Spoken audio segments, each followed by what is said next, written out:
3. Welcome back to the DJ Sessions, where we feature the best DJs from around the world. I'm your host, Darren, and right now, I'm sitting in the studio with someone halfway around the world who goes by the name of Nick Wolanski. Nick, how's it going today? Hey, Don, I'm doing good, mate. Thank you for asking. You're all the way over there in Scotland, right?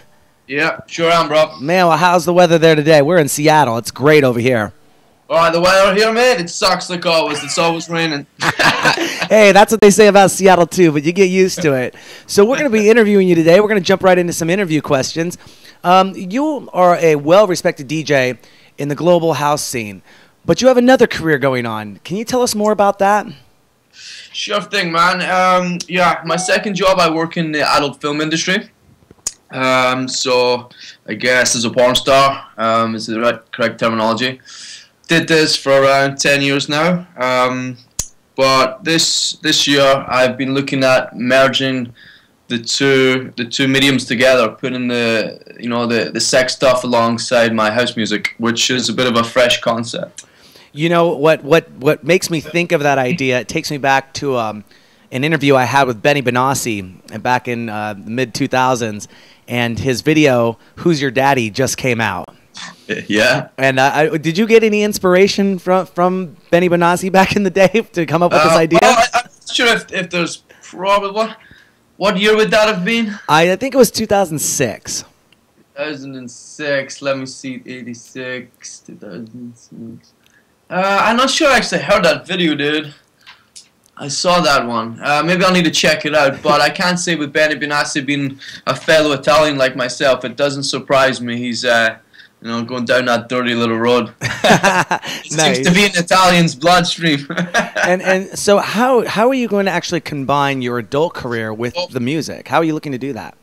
Well, actually, I'm not sure if put it more accurately. If I'm having thinking whether to actually combine it rather than amalgamate the two into the same product. So my idea was, it came along from mainly talking to girls, and I was talking to girls, and they asked me, hey, what do you do, blah, blah, blah. I said, I'm a DJ, and music always suck. And also, obviously, I always sort of thought that myself, you're watching a couple of girls into this, parlor lounge music, you're just bam, chicka, bam, wow, and I just no, man, we gotta move with the times. So my idea was to, say, for example, you had a movie that was around an hour, and how it goes, you start with a little foreplay, on a dance floor, the DJ starts with a little warm-up music, it gets a little hotter in the bedroom, and then in the club, he starts turning it up a notch, changing genres. So I thought, why not throw down a proper DJ mix where the music sort of transitions and evolves and change as, sort of to match the intercourse. Yeah, no, I can totally understand that, but not having ever watched X-rated films in my life. Never? I don't think. No, actually, yeah. I know exactly what you're talking about from a purely artistic standpoint. Oh yeah. You just imagine it here, right? Yes, I can see where you're going with that. So we heard you got booted from Sasha's Twitter account. Tell us what happened, man. Oh man, that's a funny story, dude. I'm actually it's one of those situations where I'm absolutely pissed with myself, but at the same time, I'm wonderfully happy that the guy, he knows who I am to delete me. That came through, I think it was a bit of an accident, to be honest, mate. To be honest, Bedrock were always huge inspiration. John Digweed, I was always a John Digweed fan from day one. The guy's an absolute legend. How he took music from where it was in the 80s, 90s, and he evolved it, didn't he? He was a pioneer for electronic music. And Sasha as well was always, a favorite artist of mine. I mean, the two of them have had long careers, longer than any DJs. And they've blown the world away with what they've done. So I had a friend in Los Angeles that his brother was actually at school with Sasha, or along those lines, school friends or whatever it was, extremely close. And last year, 3 years ago actually, at the Miami Ultra, my friend was running a party in Miami, and I was actually introduced to Sasha. And this was only my first year DJing. I shook his hand, I had a picture with him. I met Nick Fanciulli, all the London guys, and then last year at the Miami Ultra, again, my buddy was there, and he said, my brother was at school with Sasha. You're going to meet him. You're going to meet him tonight. And I said, oh, that's awesome. And coincidentally, about 3 months previous, John Digweed's label partner Nick Muir, he's one half of Bedrock. Nick did a little edit on one of my biggest EPs to date, which I was very proud of, to have Nick Muir touch up a record. And so I put two together, and obviously when you're coming up, you're young, you snatch any little opportunity, any little loophole to get in there.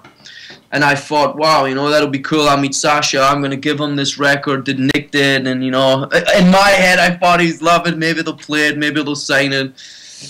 And we actually went to see Sasha finish his set. But apparently Sasha was so shit-faced that he got took off the, they pulled him off the decks. Wow. And told him, because he was really so fucking high, dude.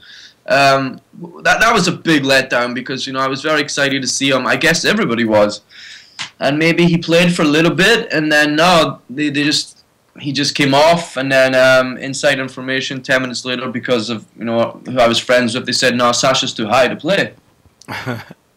So everyone was kind of bummed out. Some guy came on, but then he said, all right, Nick, don't worry, you'll meet him at the hotel.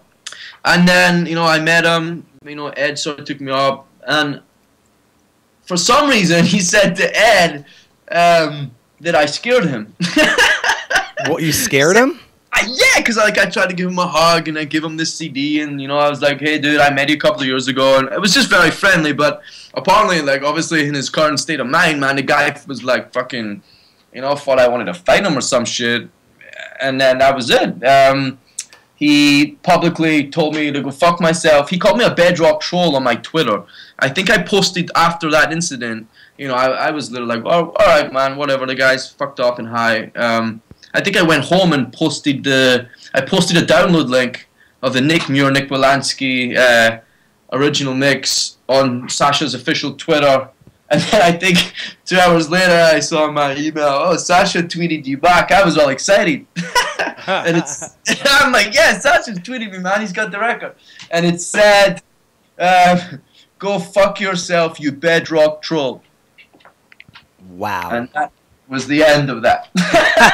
and then how many years ago was this? That was just last Miami, bro. That would have been Miami 2013. I think I've still got the tweet. I think I saved it. So you have a new EP. Your new EP, Move Your Body, is doing quite well and features a wonderful vocal. Tell us more about KÄTHY Brown and how you connected with her on this record. Sure, man. Yeah, the record Move Your Body. I produced that record around 2 years ago. How did I connect with KÄTHY? Well, KÄTHY's very well known in the house music world. She's actually a bit of a legend. KÄTHY has worked with every major house distributor in the world. She's worked with record labels like Defected Records. She's worked with Strictly Rhythm. She's worked with Eric Murillo. So KÄTHY's worked with the best of the best. And you get her vocal on a record, and it's destined to do well. So I befriended a couple of London house DJs probably around 3 years ago. Actually, a couple of the first guys to ever support me, called the Two Good Souls. If you haven't heard of them, I highly recommend checking out Two Good Souls music. In particular, they make a podcast called Delamore Global, which is a wonderful global house podcast where you'll hear some really, really good house music that you will not find anywhere else. So I met Lindsay outside the Ministry of Sound one night. I was floating around at the start of my career, just trying to make contacts. And Lindsay said to me, hey Nick, I just work with KÄTHY Brown. She's a really big name. You should talk to her and see if you guys can work something out. So one thing led to another. He sent a little email for me, introduced me to KÄTHY, and then I had a Skype with KÄTHY shortly after that, and yeah, we were on the same page. We had a good friendly connection, and she was more than happy to work with me on a vocal. So it didn't take us long to produce that EP because I worked very fast, and yeah, we busted out five tracks for the EP, and one of them actually comes with a remix from one of the godfathers of house music, they say, from Sweden, Stonebridge. Mm. So yeah, it's a fantastic EP out right now on Godiva Records, an Italian label. How did you make that connection with Stonebridge? Yeah, everyone asks that. Do you know what? Everyone is more surprised. The first thing they asked me, or everyone asked me, especially when I shopped that record, was, "Fuck, Nick, how much did that Stonebridge remix cost?" And I laughed and I said, "It didn't cost me anything. He did it for free." And they said, "What? Why did he do it for free?"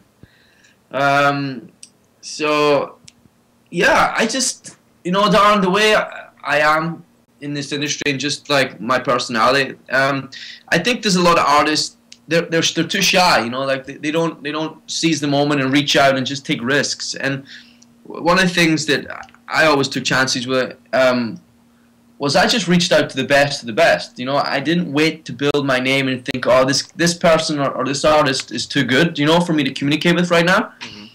And I just reached out, I emailed them, and I told them about the porn.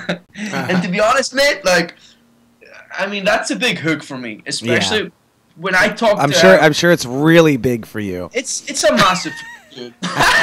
It's massive. Wait, we just went from big to massive. Yeah, that's why Stonebridge... That's why Stonebridge did it. He liked my massive hook. Uh-huh. God, no, man. He's an old man, man. Let's not go there. All right, man. So not for free. Nice.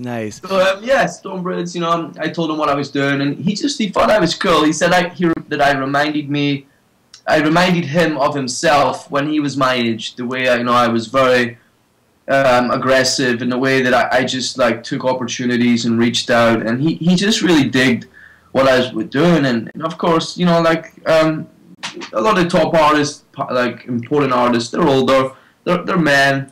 We have a very sexually driven industry, with dancing and girls and everything. So yeah, I think the fact that I was different to all these producers. I was this kid that was just completely different, off the wall, man, crazy, loved music, and I had all these slamming pictures of hot girls. So yeah, he just generally, liked my vibe, dude, and he said, he would love to, and he also, he likes good music, and he knows a good vocal when he hears it, and yeah, he was more than happy to jump in and do a remix for me. And that's one thing I will, jokes aside about Stonebridge, man, the guy was, besides the jokes, professional, and he did that's a good thing to help, because a lot of guys in his position, they would ask £5,000, £10,000, from a kid to remix their work. In Stonebridge, from his heart, man, and just for the love of music, mm-hmm.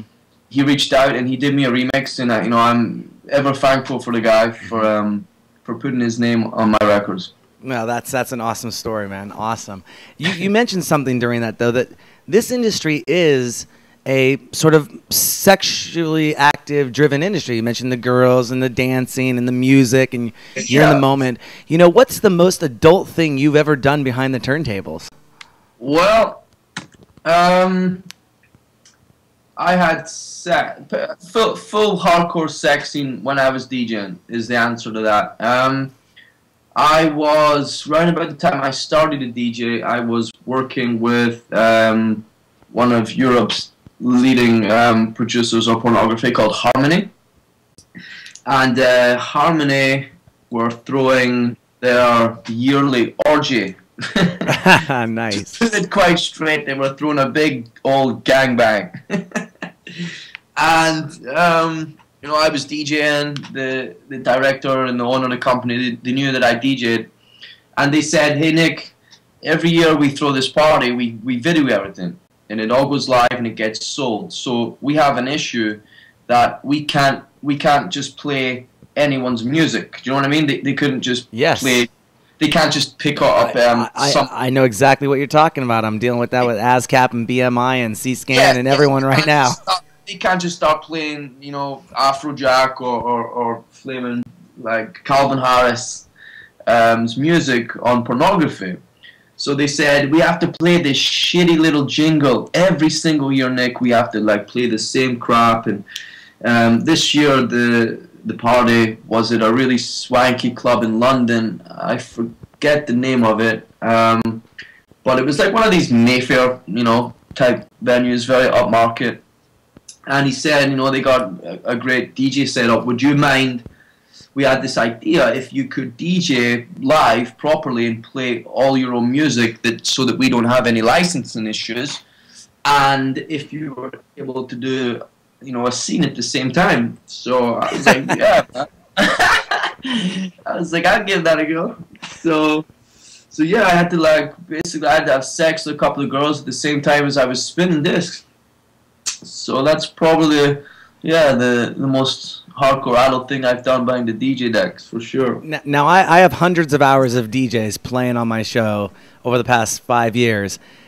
I can dance and keep to the rhythm. How do you keep to the rhythm of making your tracks mix well while keeping to the rhythm of doing your thing?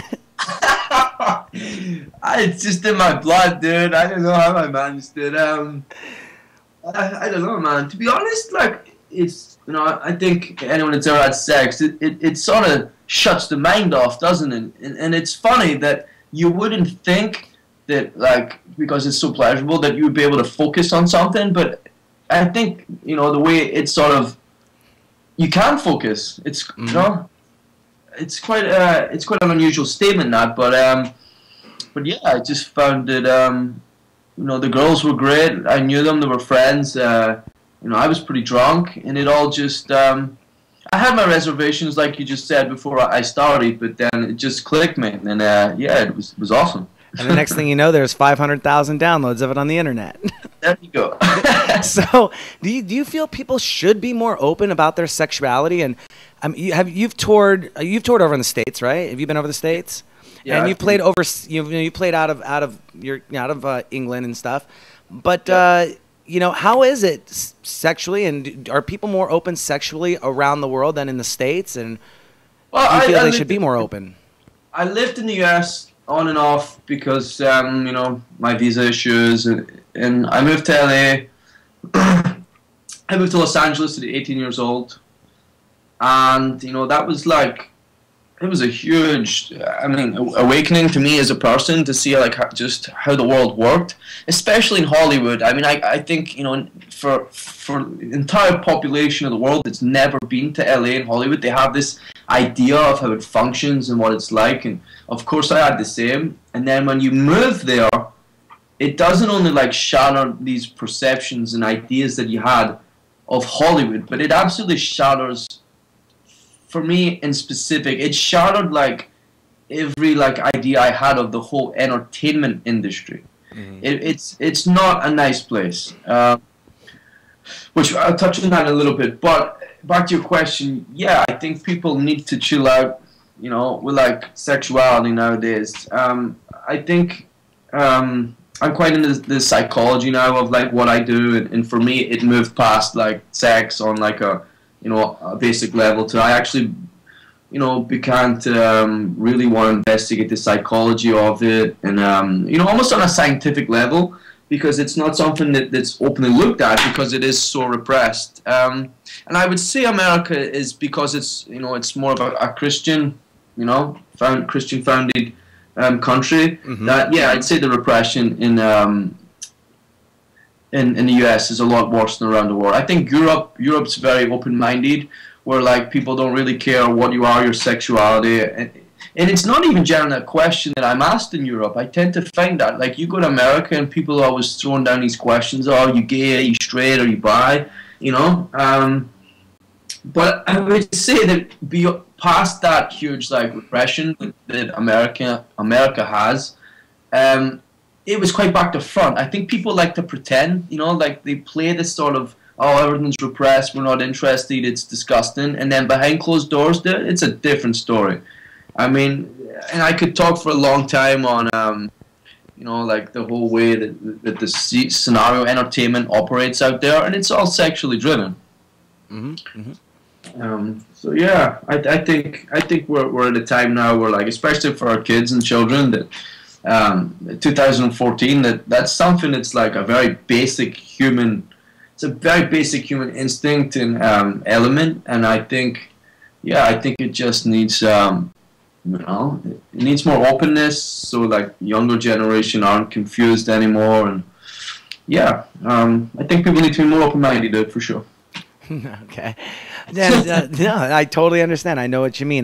You know, being a kid that's grown up, you know, born in the 70s, grew up in the 80s, the 90s, you know, and then the advent of the internet coming out.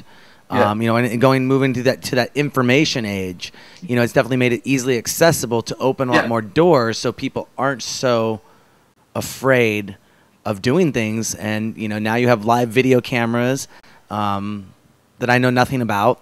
I just heard they exist. I heard they exist out there, like this thing called Skype, and people can share in, you know, Instagram and Facebook and things of that nature, you know. But no, it has changed. I think the information age has definitely made an impact on that. You know, the technology age, you know, has done something with that. So back to the music, though. What's coming up for you release-wise in the coming few months?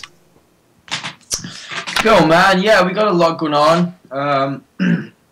I'm looking at starting my own labels. I'd like to put this out there. I'm starting 2 labels. One's called Testosterone Records, and another's called Get Wet Records.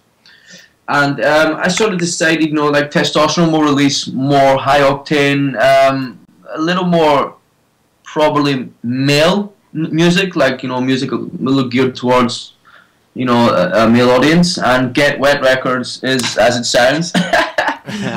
We wanted to make records that would just turn girls on, you know, because that's really what I want my dance floors to be all about. You know, we want a very feminine presence on our dance floor. So we have those 2 underway, and I started a thing called the United Underground Artists. And I thought to myself, well, you know what, I know all these, over my 10 years, 12 years traveling, I've met some wonderful musicians and producers all over the world. And I thought, you know, why not draw a circle around all these, you know, top flight engineers that I know, and have them all networking and working together. So, you know, United Underground Artists is what we call ourselves. And over the next 2 to 3 months, we have some really strong releases. I have 2 projects underway with Marcella Woods. Nice.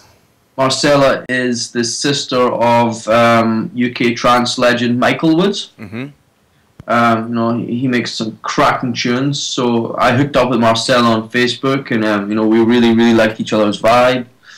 Met up with her in London, and got some music over there. And the first one is a big house release called Hold On Me. That will be released on Pasha Recordings in Ibiza.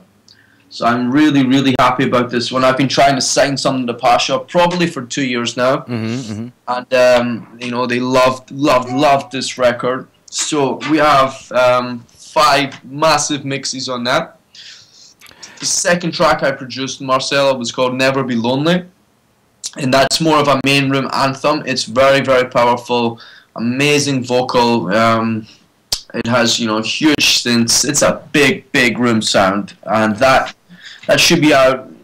I think both releases are summer releases. Hold On Me will be out first, and then another project I'm working on is I work with a band called Parallax. Parallax are a really good band, and they're doing great things. Independent artists working really hard, and I did a remix for them called Eye in the Sky about 2 months ago. And they loved it, and they asked me to remix their project called Crying on the Dance Floor. And this is a really top vocal, amazing stuff, and that'll be out summer as well. And then besides that, yeah, just working away on some more underground music, mate. Really just I try to walk that fine line between now, you know, we're trying to make, I have a big radio campaign. coming up after summer.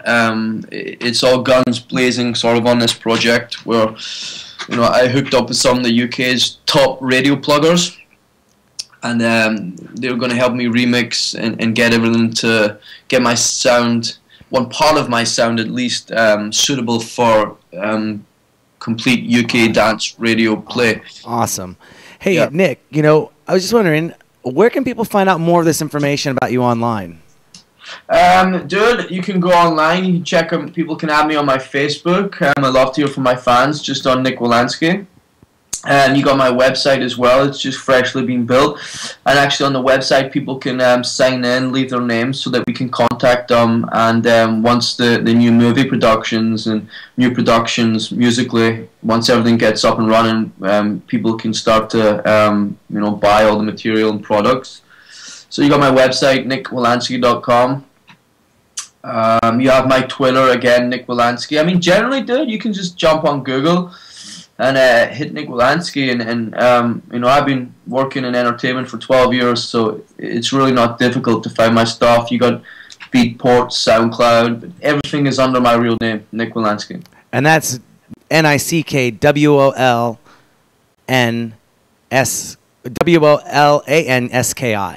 That's the one, dude. All right. Well, cheers. I appreciate you taking the time doing this interview with me. And we'll get, you know, we'll let our fans know about you and get you out there. Absolutely, Don. I really appreciate you know, you taking the time to speak to me as well, mate. Thank you so much. You're welcome, Nick. Have a great day. You too, Don. Bye.